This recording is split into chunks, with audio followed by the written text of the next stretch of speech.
everyone. Welcome to another episode of Cosmic Conversations. I'm your host, Marla Martenson, and I have a very special episode for you today, a very special guest. It is Jerry Sargent. He is the author of Star Magic, and he's an energy healer, but I'm not going to tell you too much. I'm going to let Jerry tell you more about him. He's somebody I've been following for a long time, love his work, and he has a really, really interesting story. So welcome to the show, Jerry. Thank you so much for having me, Marla. It's awesome to be here with you. Yeah, and it's so strange how the energy or the universe, it had us missing each other. We had this set up and it wouldn't work. And then the noise, and when you were in Istanbul or Turkey or somewhere, and we finally got on here and it's like, yes, yeah. I guess timing's everything. So tell Yeah. So tell us about your story, because I really want to start there. I've already told some friends, I'm having this amazing guy on here with this interesting story, because I'm an energy healer and into the spiritual stuff.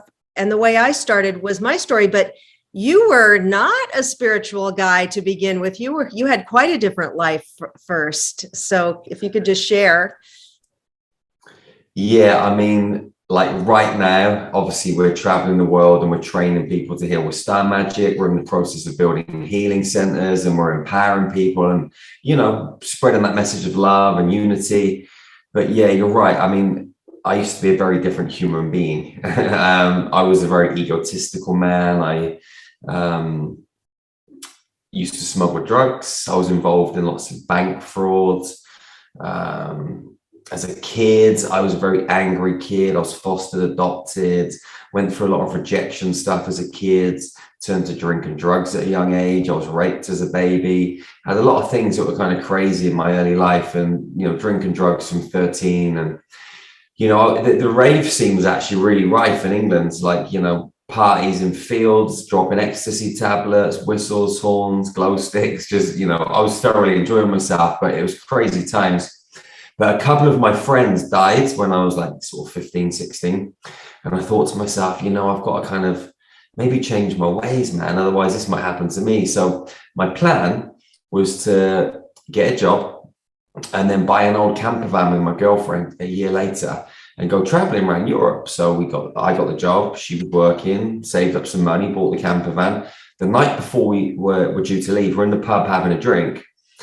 And a man walks in, never ever seen this man before. And he just walked up to us and he said, I hear you're going traveling. And we said, yeah. He said, you don't want to do that. He gave us a piece of paper, this little yellow piece of paper. And there was the Spanish mobile telephone number on it and the name Chris. And he said, take this number, go to Tenerife and the Canary Islands. You'll get free accommodation and you'll earn at least £300 a week. We're like, £300 a week? That sounds great, and where's Tenerife? We looked it up. It was on the map. It was hot. So we sold the camper van the next day. We didn't think about it. We just bought 2 one-way tickets to Tenerife. And we ended up kind of jumping out the frying pan and into the fire because we worked for this high-profile criminal organization that had all these timeshare resorts. So we started off selling timeshare, then got involved in other things. Ended up working for this guy for about 6 years. Got into lots of interesting situations, and I met my wife my future wife to be. Our daughter Alea was born in Tenerife, and then when that happened, like a lot of gang warfare kind of happened on the streets. So it was like Lebanese against the English mafia, and it was getting quite crazy. So I thought, let's get out of here. I want to get my wife or my future wife to be and my daughter out of this situation. But Laura she was from Romania, and when she left Romania, she didn't have a passport. So it meant that I couldn't get her married to her. And it also meant Alea couldn't get a passport, our daughter. So I couldn't get them out of the country. So I had to smuggle them out of Tenerife and into England. When we got to England, we got married. Then I set up a property business with a friend. And we made millions in the first couple of years.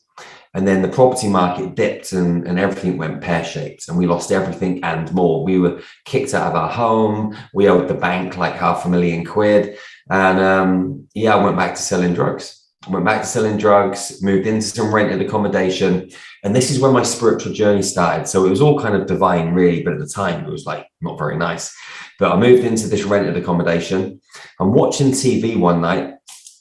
Laura comes downstairs and she says, every time I close my eyes, I hear all these dark voices and see all these dark images. She said, when I'm pushing the pushchair down the road in the daytime, it feels like something's trying to push the pushchair or make me push the pushchair into the road in front of the cars. And I looked at her and I thought, this sounds weird. This sounds crazy. But, you're my wife. Like, what do you want to do about this stuff? So she said, I want to call my friend. So she called her friend, who was a priest. And this lady comes around the house. She's putting crosses up and dousing the house and all this energetic stuff. And I'm sat there thinking, this is like something out of a poltergeist or something. This is crazy. Anyway, she calms Laura down. Laura goes to bed. Next day, I go and see a friend of mine. And I said, listen, this really weird thing happened last night. What do you make of it? He said, you've got to call this lady. So he gave me the name and telephone number of this lady. She lived the other side of the UK. I called her. She didn't answer and she called me back. When she did, I told her what happened and she asked me where I was living. And I told her 316 Richmond Road. I didn't tell her any of the other part of the address. And she said, hold on a minute. And the phone went quiet. And then she said, have you been knocking any walls down? I said, no, we've just moved into the property. We don't own it, but someone has clearly built an extension. She said, yeah, you've got an angry old man in your house. I was like, angry old man? I was like, I can't see him, And she said, I said, okay, let's say there is an angry old man. What are we going to do about it? She said, I'll get rid of him for you. I said, brilliant. When can you come round? She said, I don't need to do that. I can do it from here. So I'm thinking, this is getting weirder and weirder. Anyway, so I finished the conversation. I went home and I said to Laura, listen, I know I didn't tell you I was going to do this, but I spoke to this lady today about what happened last night, and she reckons there's an angry old man in the house. And Laura turned around to me and said, yeah, I know, I've seen him.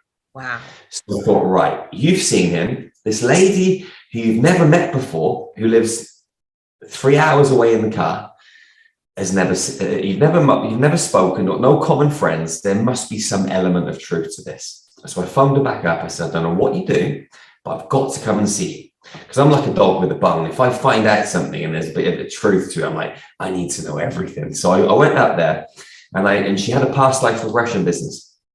She also worked for Scotland Yard in the psychic division, like solving crimes and murders and this sort of thing. So I went and had my first past life regression and I got hooked on it. It was amazing. And I ended up going to see her like 2 or 3 times a week for years. And she taught me how to remote view, how to access the quantum field, bring my light out of my body and travel, all these different things. Now, around the same time as meeting her, I was in Romania with Laura and Josh, our son was born by then. We're traveling back to Bucharest airport. I'm asleep in a taxi in the front seat, in the passenger seat. And I hear this loud crash. Wake up, the car is like this, swaying from side to side. There's glass flying everywhere, there's wind. And I think, man, we're in a bad accident. We're either going to hit the oncoming traffic or the car's going to flip over. And then all of a sudden we stopped and there's no other cars on the road. I looked at the taxi driver. He looked petrified. I looked in the back. Alea's getting up from underneath the driver's seat. There was no seatbelt. Laura's got Josh in her arms and both their mouths are full of glass. And there's blood dripping down my face. But I wasn't bleeding. So I've got out of the car. Oh, and the other thing, there was a hole in the windscreen. So I've got out of the car. I've looked up the road and there's 2 ladies lying on the side of the road. One of them has got her ankles, both of them cut clean off. The other one's physically okay. She's just, crying and screaming. I've looked a bit further up the road and there's what looked like a dead body. So I've walked, checked on the kids and stuff, checked on Laura, walked past the car, walked past the 2 ladies. There was nothing I could do. A guy had come out from a nearby factory. Her ankles were on the floor. I'm like, I was just focused on this what looked like a dead body. I've walked up towards it. I've got closer and closer. And I see this like energy hovering above the body, got about 10 meters away. And then I'm shaking my head, like part of me is like, is it real? I don't want to see it, like all this stuff. I got closer and closer and it kind of fizzled off into the ether. And by that time, I'm looking down at the lady over her body and her legs are wrapped up over her head. She's completely smashed. And I remember looking up to the heavens and saying, thank you. And I felt like I wanted a whiskey and a cigarette. I don't drink whiskey and I don't smoke, but it was like a time to celebrate. It was like the universe was smacking me around the face and saying, come on, Jerry, wake up. We're so much more than these physical bodies. We're atoms and molecules in continuous movement and space. And I also got to witness like whatever is inside the body, it's not the body. There is something in there. There's this energy that controls it. And I got to witness it firsthand. And it really felt like a momentous occasion. Now, once this had happened, a few months later, Laura had a headache. And I thought to myself, I can take it out of your head. I don't know why I had that thought, but I did. So I've walked over to her. She's lying on the bed. I looked at her head and I saw this green energy in her head. So I reached in, grabbed it and pulled it out. And she got up off the bed like she didn't have a headache. And again, I thought that's a little bit weird, you know, but I just kind of carried on what I was doing. Around this sort of time, my friends and I were looking into 2012 and the end of the Mayan calendar. And we went to a talk given by this guy in a little old dated bungalow in a place called Basingstoke, 30 minutes outside of London. We're sat in his front room. There's some other people there and he's talking to us. And I asked him a question and it was a little bit contradictory. Wasn't being rude, but this was the question that was in my mind. So I asked it and he stared at me and his face disappeared and there's a green lizard looking at me. Oh, yeah. And I'm like, what the heck is going on? Like on the outside, I'm trying to look cool as a cucumber. On the inside, I'm like, man, is, you know, like burning up. This is crazy. And he held my stare, which seemed like an eternity. You know, it might have been 5, 6, 7, 8 seconds. I don't know. But then his face turned back and he carried on talking. That night, I met my first guide, an old guy called James. I was in the shower and he came into my head and told me that this guy is trying to psychically attack us. So I had my first encounter with a spirit guide and obviously had that encounter with that reptilian being and all these things just started happening. And then we moved to New Zealand and a friend of mine had a serious car accident and her partner phoned up and said, could I help? She was in Frenchay Hospital. The gear stick had gone through her leg, her ribs were broke, her hips were broke, legs smashed up. The doctor said, you're probably never going to walk again and you'll be in hospital for at least a year. So anyway, I was like, how am I going to help her? I'm in New Zealand, but my intuition said, get some crystals, put them on your body and go and lie on the bed. So I did that. And then all of a sudden I was inside a hospital room and all of this light started pouring out of my hands. And I kind of knew what to do. I don't know how I knew what to do, but I did. I started like putting her body back together and all this light was firing everywhere. And I did this every day for 2 weeks. And then she walked out of hospital with a Zimmer frame in 12 weeks and the doctors were kind of flabbergasted. And I thought to myself, did I do something? Didn't I? It's just my crazy imagination. But when she came out of hospital, she phoned me up and she said, Jerry, I woke up one night. I looked at the side of my bed and said, what are you doing here? She saw me with her physical eyes, exactly where I'd imagined myself. So I started thinking, this is crazy. Like, well, what I'd imagined she saw. So this imagination stuff, there's more to this imagination than I was taught imagination was at school. Like whatever you're imagining is really happening somewhere in the quantum field. So around this time, I met an old guy called Michael. He taught me how to meditate. I'd never meditated before. And he had a pyramid in his garden. And we'd set up a health and fitness center. So we were helping loads of people. And I used to go around his house every day after the gym and sit in this pyramid. And he taught me how to meditate with my eyes open. And loads of crazy things happened. But I'll tie back 2 of them. One of them, I was sat there, my feet turned to balls of fire. And then Jesus appeared and he said, Jerry, you can walk wherever you want to go. Just don't be frightened. And I was just nodding like, okay. And then he turned and he walked up some stairs that appeared in the garden. And I followed him up the stairs into a room and we're in the Last Supper. And he's talking and giving his last speech. And I was Matthew. There was all other people there. There was fruit on the table. I've looked out the window and there was a massive spacecraft. It was huge. And I'd never really had anything to do with like ETs or spacecrafts up until then. And they were just showing me that ETs have been around for a long time. So wait, at the Last Supper, you looked out the window and saw the spacecraft? Yeah. Okay. Yeah. It was massive. I mean, it was so big. I don't know how big it was, but it was like, I don't know, it could have been a mile long. It was massive. It took up like the whole sky that I could see out the window. So I got up from the table, walked back down the stairs and back into my meditation. And then 2 weeks later, I'm meditating again, sat in the same pyramid, and a little space pod lands at the garden. It's the only way I can describe it. And there was a blue being inside of it. So I brought my light out of my body because I've been trained to do that. I went and got inside of the spacecraft and we flew through a portal or a tunnel for about 4 or 5 seconds and came out the other side.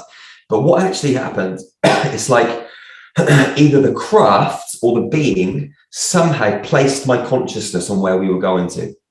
So I knew where we were going to, and it was like, we got sucked through the portal and caught up with my consciousness. It was really weird. So we're above a water. There was a beach. I got out of the craft, walked up the beach. There were 200 of these blue beings, maybe more. And they were all like 6.5, 7 feet tall. I knew they were Lyran. I'd never heard of Lyrans. I knew we were on Alpha Centauri. I'd never heard of it. They had no clothes. They were androgynous. They all looked like fit and healthy. Like they all had six packs, you know, like really lean. And they came and gave me a hug. And it was just, the love was just amazing. Like I melted emotionally and I felt like I was home. And I started like getting information, like how long they were pregnant and what kind of food they ate. And all this stuff was just coming into me. So they hugged me for a while, and then the hugging stopped, and they cleared a pathway for me to walk up the beach. And I followed one of them through some trees, like a jungle area. And we went into this building made of light. I went inside and there was this really old, ancient blue being. I don't know how old it was, but it looked ancient, like meeting like a chief from an Indian reservation or something. And I knelt down on the floor and had a big download of orange light. And there was all of this fluid, spiralistic geometry in there. And I don't know how long it went on for, but suddenly it stopped. And two of them picked me up underneath my arms and frog marched me back to the space pod, stuck me inside, went back through the tunnel, back into the garden, back into my meditation. And then nothing else happened for a couple of years. And I was waking up every day. What's next? What's next? What's next? Nothing was happening. I was getting really frustrated. Like, oh, maybe that's it, you know? And then, excuse me, one day I woke up and I said to the kids and Laura, we've got to go back to England. Mm-hmm. And they looked at me like I was nuts. They said, you know, we've just set up a gym. You know, we're helping loads of people. You're on TV doing good morning shows for the people at home. They said, well, why do you want to go back? We love school. We've got loads of friends. I said, I don't know. I said, I just know we've got to go back.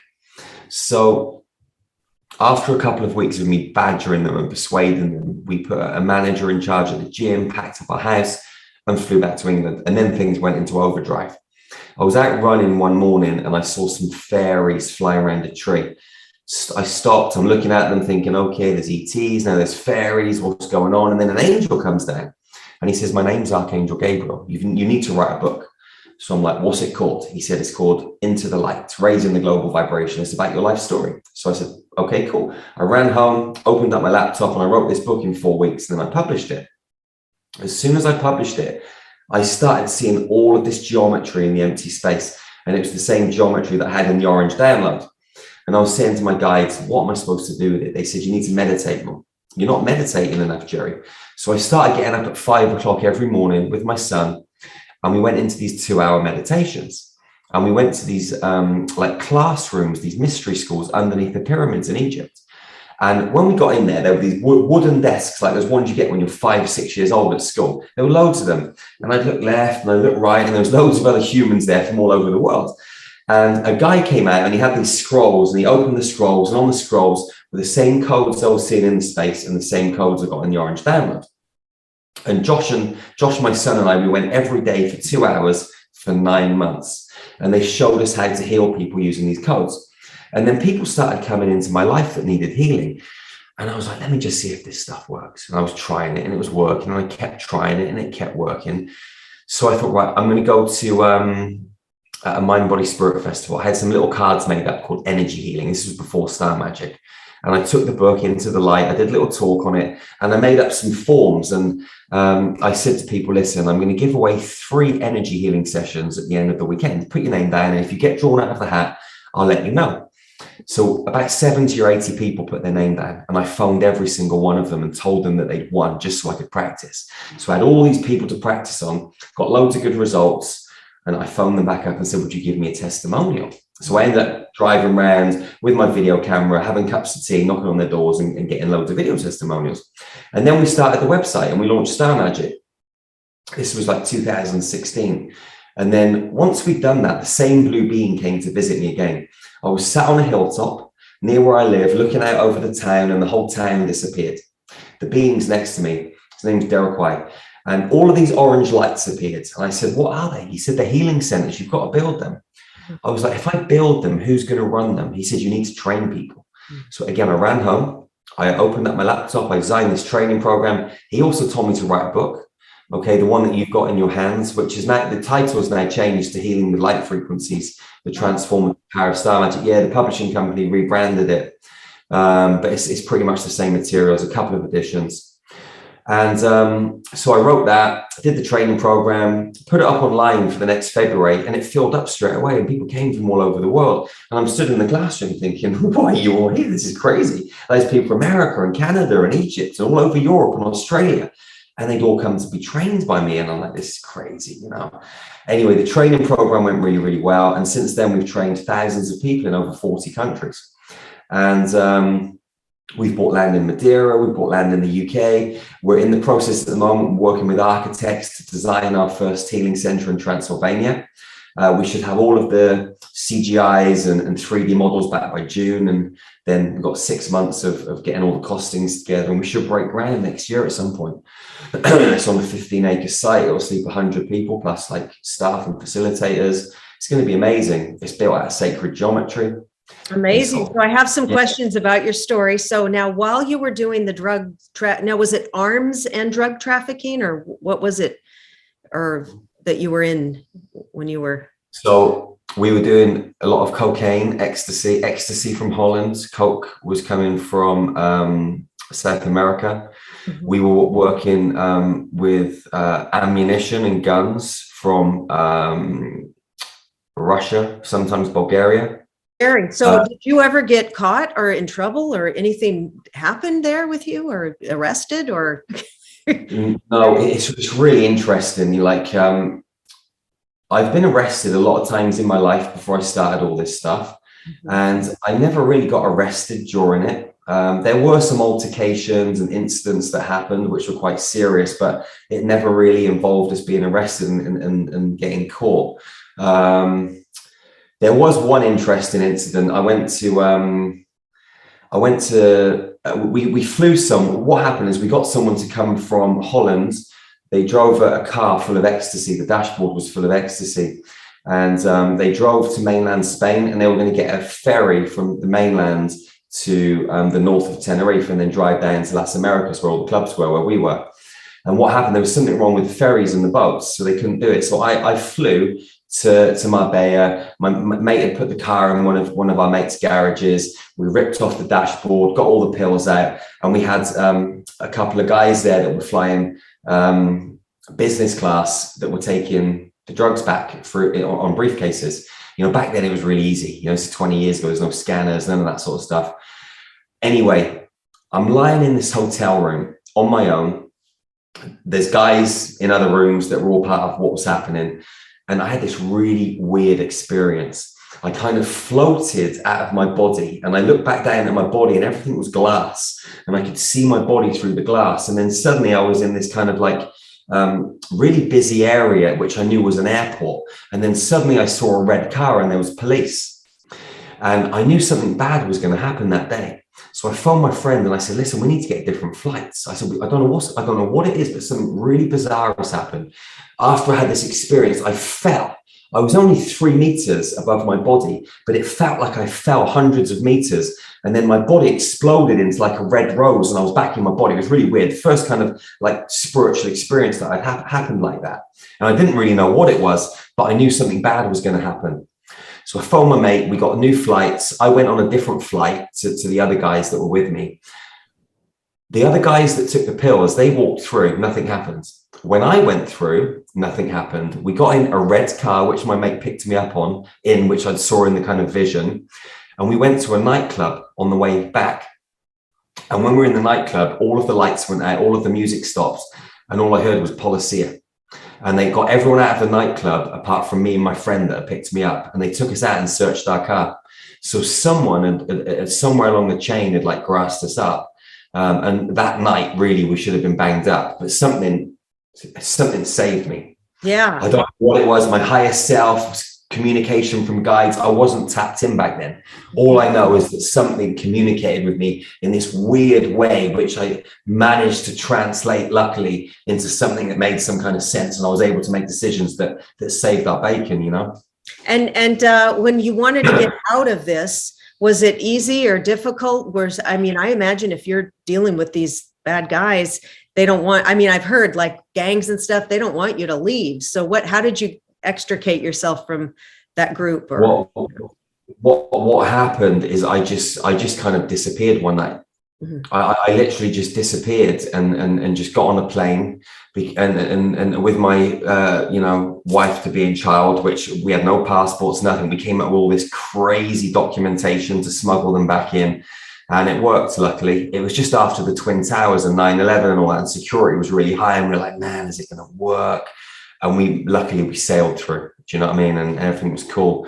But yeah, I just disappeared, and just kind of went underground for a little while and started this property business and just disappeared to a different country and into the dust, And actually after I left, over the next couple of years, quite, a few people died. The guy that I worked for, he got shot dead in England, in the chest in his garden a few years ago.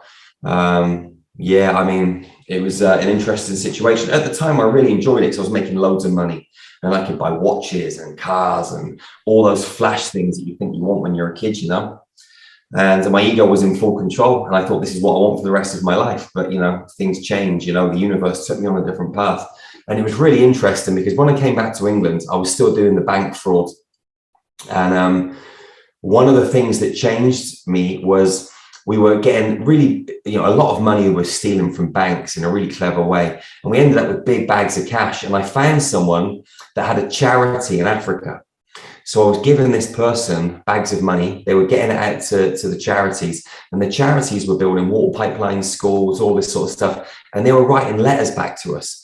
And they were saying, listen, we did this, we did that. And it really got to me, like in a positive way, like it touched my heart. And I never, ever felt my heart like that before, like really helping other people. I'd always been self-centered and wanted to do everything for me. And it was like just crush everybody else and feed my ego, and then to be doing something for someone else and to feel so good. This was massive. And then when we started the gym in New Zealand and we're helping people with weight loss and different things, like all of these things were catalysts on the journey of me sort of shifting my perspective and my paradigm into wanting to do things for other people instead of myself.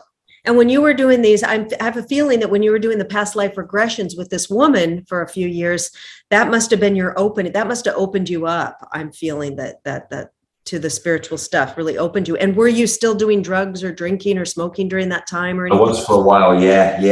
I mean, it took me ages to get out the drug stuff because, I was trying different things. And, when you've been earning lots of money quite easily, it's hard to get into a normal lifestyle. And people would come and say, Jerry, do you want to come and do this? It's 20 grand, 30 grand. I'd be like, of course, But over a few years, I slowly started to say no.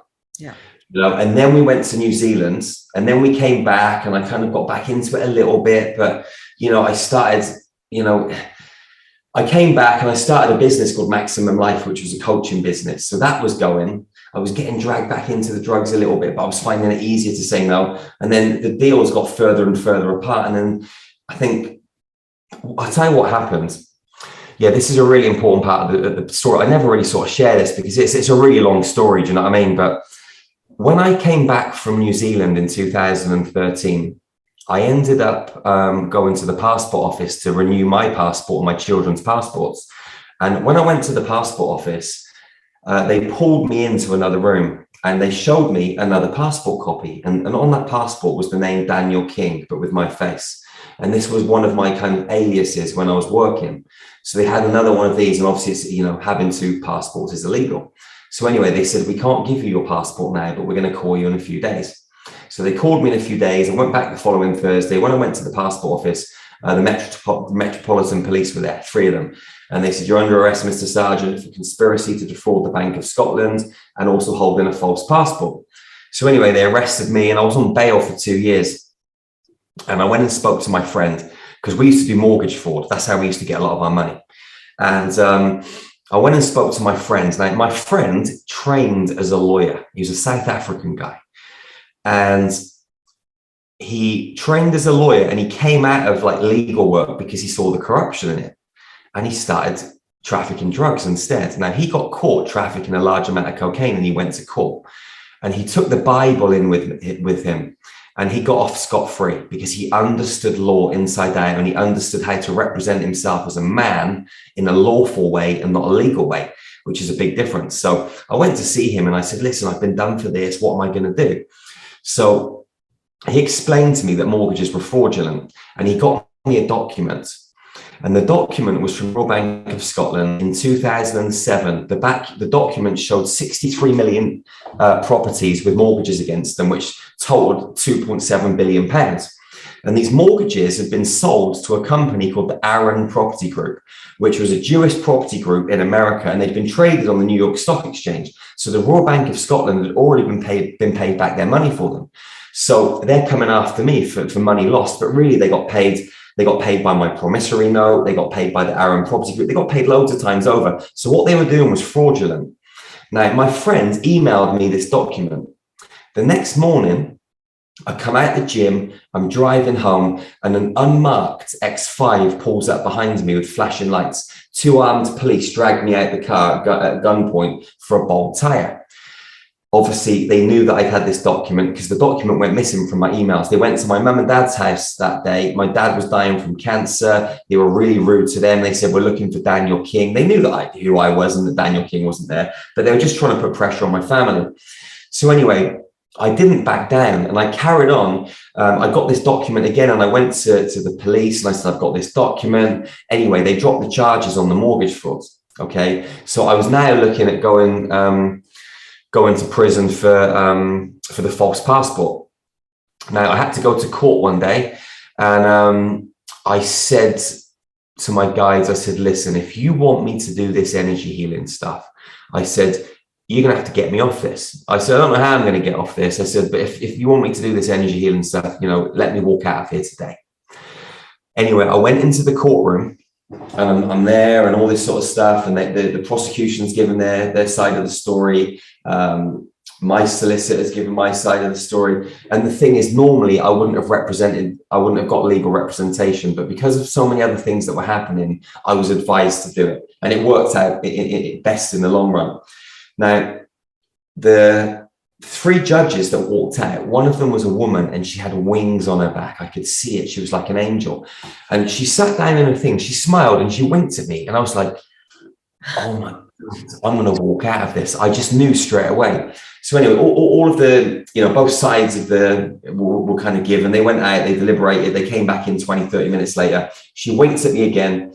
And the judge said, listen, Mr. Sargent, we can see that you're a changed man. We're going to give you a 1-year conditional discharge and £80 court cost. You're free to go. Mm. And I was like, wicked. And that was it. I was like, right, I'm doing star magic. Nothing was going to stop me then. Like they honoured their part of the bargain, so I had to honour mine, Right. And this lady walked over to me and she was like, you're a lucky man, Mr. Sargent. You should have gone down today. And I was just like, jumping for joy, and that was it. We started Star Magic like really, really soon after. I mean, your story, I wish they'd make a movie out of this. It's so good. So I have to ask you about, because you keep mentioning your guides. And of course I have my spirit guide. My main one is Thomas, and I've seen him in the astral. And, and when you're talking about going in the meditation and going in people might wonder, well, what do you mean? You see this and you see that and you went here, it's in the astral plane because we go into the astral, right? So a couple of questions here. So there are, I was talking to a person recently who said to me, I said something about his spirit guide. He goes, I don't have a guide. I don't have a spirit guide. I said, yes, you do. Every single one of us have spirit guides. And he's like, no, I don't have one. And so talk a little bit about that. And I'm sure you agree with me. Everyone has a spirit guide that we came in with and we'll go out with. Well, a lot of our spirit, like the way that I interpret reality and from my perspective, like we have guides, right? But a lot of these guides are just versions of us. Multi-dimensional versions of us that come back and help us. And we've not just got one, we've got many. We've got some in this kind of earth plane. We've got some in higher frequency bands. And we've got hundreds of them, And, they come and work with us. They help heal us. They help guide us. But most people are just too busy in their heads to tune into these other frequency bands. But there is so much help and assistance beyond the veil if only you would be still enough to listen. And my guides, I'll tell you another story, right? This is a really interesting story. Like this is when we were still working with the drugs and stuff. Me and my friend, we're in a place in London, and we went to drop off some cocaine one evening in a cul-de-sac. And we turned around the car, did the drug deal. We're driving out the cul-de-sac, and this white old Escort pulls in front of us. And three of the biggest guys you've ever seen in your life got out with bats, crowbars, knuckle dusters, chains. These guys are on steroids. They're massive. And there's another guy driving the car. We tried to drive the car around. We didn't have any weapons in the car, and they drove the car into our car and kind of boxed us in. And then you've got one guy on the driver's side, one guy on the passenger, and one guy on the back rear passenger window. And they're hitting the windows with all of their might with these bars and knuckle dusters, big 20-stone dudes. And the windows are going like they're just moving like real far. And the windows just didn't break. Now, people started coming out from their houses, so they've got in their car and they've went. Now, a day later or 2 days later, I'm driving this car. I wasn't driving that night. My mate was driving. I was in the passenger seat. But I was on my own 2 days later or whenever it was, and I pulled up at a shop. And I went into the shop and I left my mobile telephone on the passenger seat. When I came back, the window was smashed and the phone was gone. So an opportunist has walked past, tapped the window, nicked the phone, but these massive brute guys with bats and chains and stuff couldn't break those windows.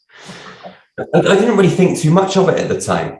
Now, about, I don't know, it must have been 4 years later when we moved to New Zealand, I was driving down the road one day in my car, and I've looked to the side of me and there's this massive, like Portuguese warrior in the Astral sat in the passenger seat. He goes, "Hi, Jerry, my name's Crusoe." I'm like, "Hey, how you doing?" He said, "Do you remember that night in the car? I was in there holding the windows. That's why they couldn't get in."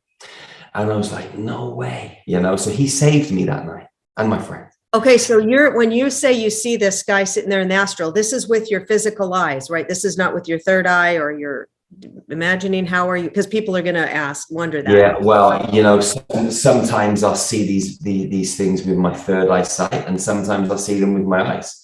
Sometimes the frequency bands bled through enough that it almost looks physical. Okay. And there's other times you're seeing it very subtly with your higher sight. And what about the fairies? When you were walking through the forest and you saw the fairies, was that what? I was running through the middle of like Cheltenham, like where I live. It was in the middle of the town. Yeah, and there was a big tree. Like they were literally there. I was seeing them with my eyes. They were literally there. How do they look, Jerry? Are they tiny? Are they? They're about that big. Yeah, they're about that big. Humans, they were like a face, or what do they have, or just sparkles? No, they were like lights, but you could see wing formations on them. You could see heads and tiny little legs, but they all faded into each other. You could see the wings moving, but you couldn't see like a face and eyes and all that sort of stuff. You could just see like it was like a light body, very, very tiny, maybe almost an inch high. Mm-hmm. And they were like silvery, yeah. Yeah, so a lot of these beings, so we have the fairies realm and with the unicorns or the mermaids and all this, and they really, because people will think, well, these were just made for Disney movies or for fairy tales, but they're in these other dimensions and realms, and they're real. And then the people that brought them through in their artwork or whatever, it's because they've channeled these and seen these. Do you agree with that?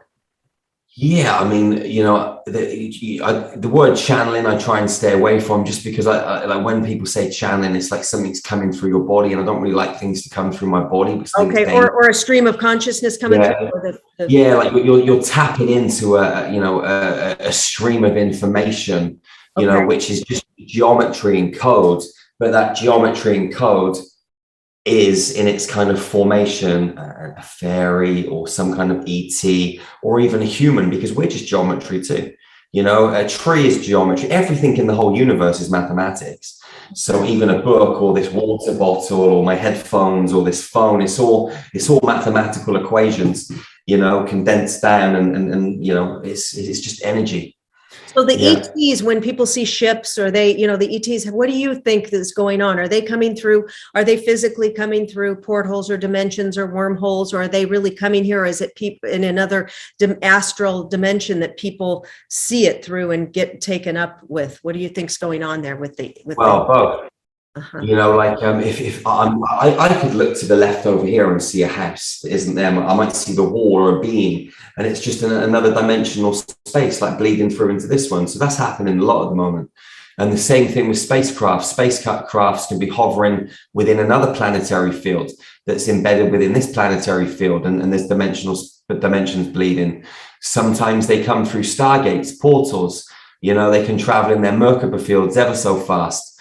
Some of them are negative, some of them are positive, some of them, I mean, a lot of these crop circles, some are positive, most of them are negative, Do you think the crop circles, are any of them man-made, do you think? I mean, when I look at them, I think, how could a man make that? How could they don't have that overhead view or anything? Do you think they have technology, don't they? There are some ones that are produced, by the military. There are some that are produced by negative ETs and some produced by positive ETs. Mm-hmm. And they have like a frequency range of sometimes 700 kilometers. So that code that's in the ground is having an effect on the vibrational field of the environment for 700 Ks. It's massive. Wow. So now when you teach people the energy healing and everything, so I have a question. So for instance, I'm attuned to Reiki. So I went the 3 levels and I do Reiki and I can feel it coming through my hands and I do the distance healing.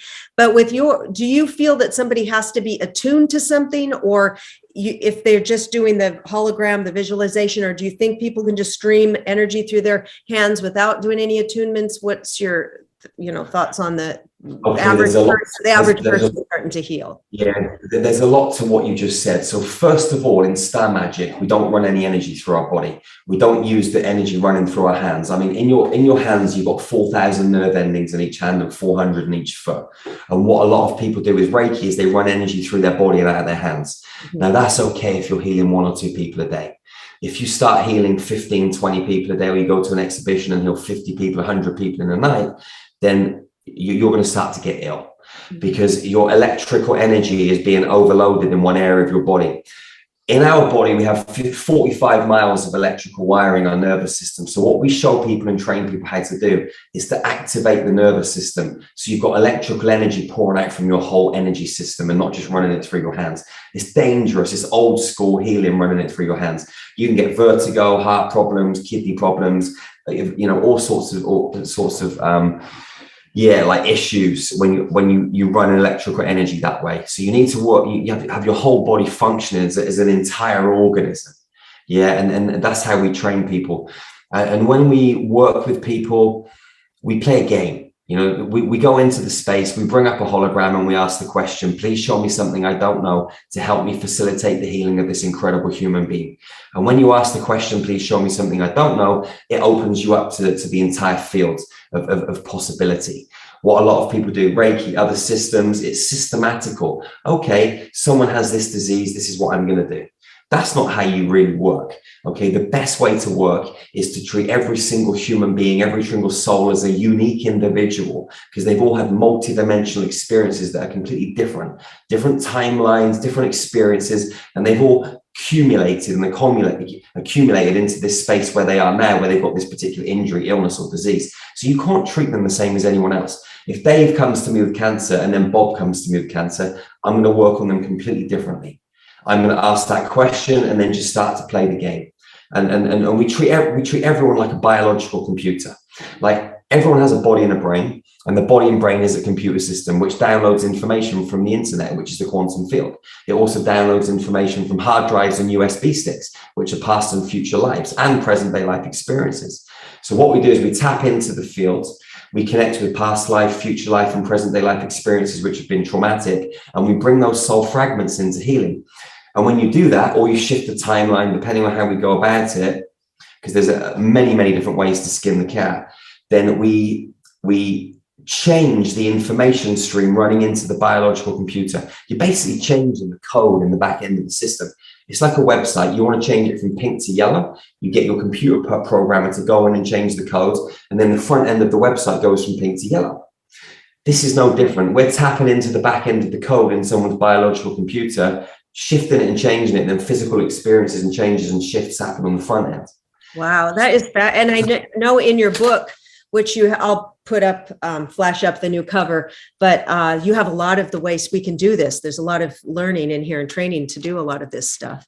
So that's great. So you guys have to check that out. Okay, Jerry, since I'm a matchmaker and I deal with matching people for long-term relationships, soulmates, I coach women, I've got to ask you, and I've seen some of your YouTube videos, you did talk about, leaving somebody if they're not treating you well, or there was some really good stuff. and you've been divorced. Just speak a little bit.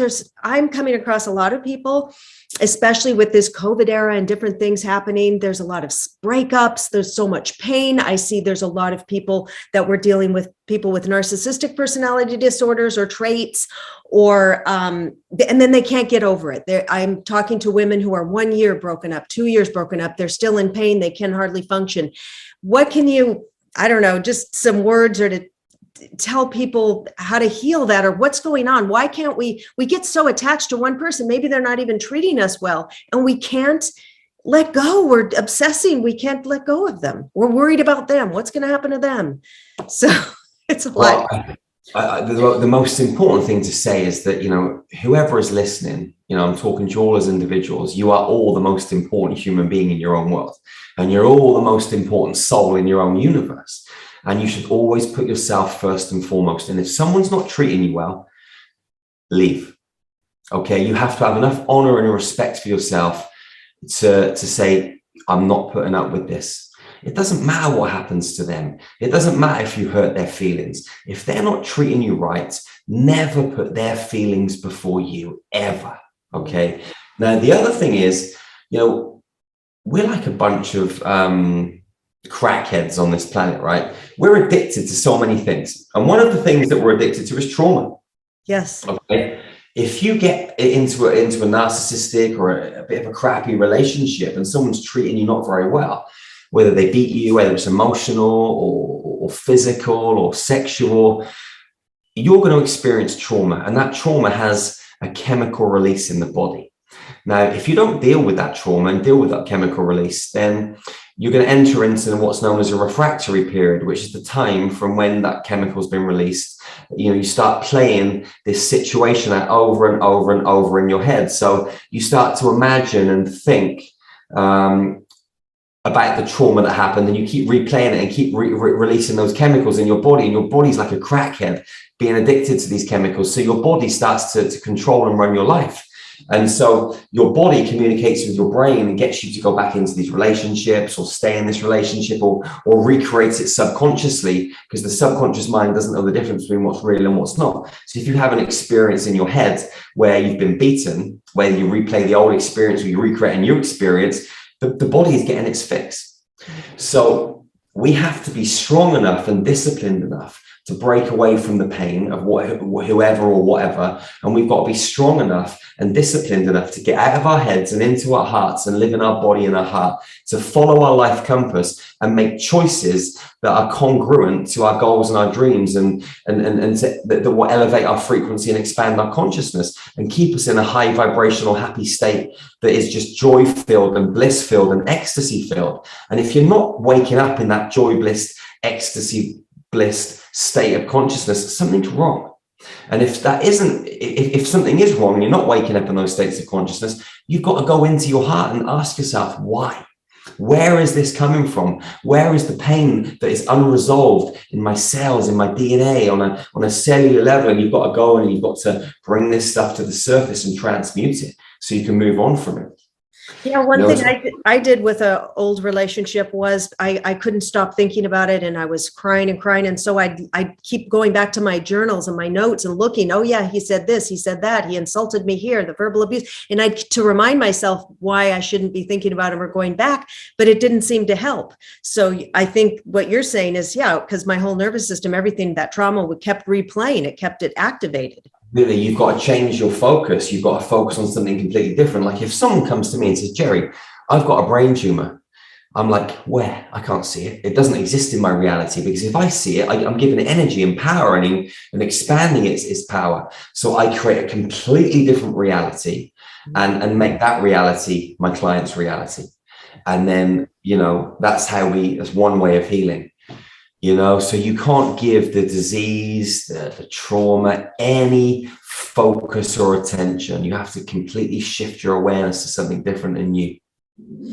And can people do one-on-ones with you? Do you do any of that anymore? If somebody wanted to do a Zoom with you or a session or an hour, do you not have time, or you don't do it anymore? No, I did stop for a while, but then I thought, I need to keep my eye on the ball. So I do 2 days of healing a week now, a Wednesday and a Thursday. So I normally do 10 sessions on a Wednesday, 10 sessions on a Thursday.